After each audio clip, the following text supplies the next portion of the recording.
We now turn to original issue discount. Bonds issued at discount to redemption price are issued at an original issue discount, or OID. A zero coupon bond is an example of a bond that will almost surely be issued at OID, where instead of the coupon payments to bondholders, the excess of the bond redemption price over the original issuance price represents the primary return to bondholders. Accrual accounting dictates that we identify the cost associated with the borrowing throughout the life of the borrowing, even though there are no actual interest payments.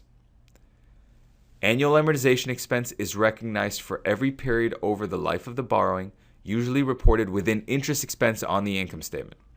The offsetting entry is an annual increase to the loan amount. It's slowly increasing towards the actual redemption price. Amortization is calculated using the discount rate implicit in the borrowing given the original issue discount and the bond redemption price.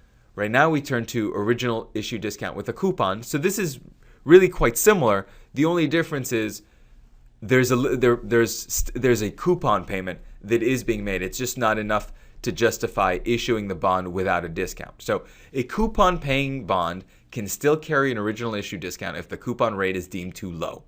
In this case, interest expense is comprised of both a non-cash amortization expense as well as cash interest. Annual cash interest is recognized just like it would be in a normal bond with an offsetting credit to cash. But in addition, you have this annual amortization expense, which is recorded for every period over the life of the borrowing and calculated as the excess of the implicit interest rate times the OID bond carrying value over the coupon amount. Lastly, we tackle the reverse of that, which is an original issue premium, which also carries a coupon.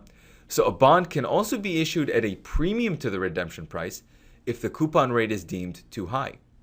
In this case, cash interest expense is offset by non-cash negative amortization. Annual cash interest is recognized with an offsetting credit to cash, just like with regular bonds not issued at a discount or a premium.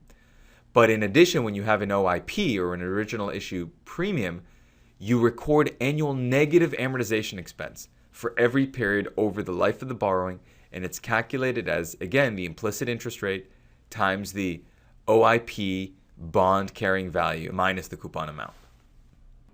And here we see how original issue discount amortization is presented on the financial statements of an actual company. We have Lowe's 2012 10K.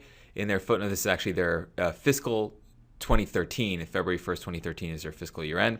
So this is their 10K, and you see interest expense on their income statement represented as $423 million.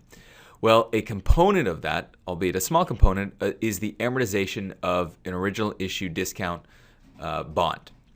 And that actually increases the amount of interest expense. And that basically reflects the accounting that we've talked about, that when you issue something in an original issue discount, like a zero coupon bond or even a coupon bond that is just issued at a discount, from an accounting standpoint, and this is the accrual principle of accounting, we are slowly reflecting amortization expense, which is raising the principal the carrying value on the balance sheet of the loan from whatever the original issue discount was, slowly up towards the face value, which is what your ultimate liability is at the end of the term of the loan, at the maturity of the bond. And that should make conceptual sense. If you issue a bond, if you're a company and you borrow money, and let's say you borrow $7 billion on a face value bond of $10 billion, so that's a significant $3 billion discount. Well, over the term of that bond, slowly the amortization expense, which reduces net income, and you see it buried within here, the offsetting entry is an increase, a credit to the carrying value of the loan, so that slowly over the life of the loan, it's going from the original issue discount as the original carrying value slowly towards the face value of the loan, which is ultimately what your liability is going to be at maturity.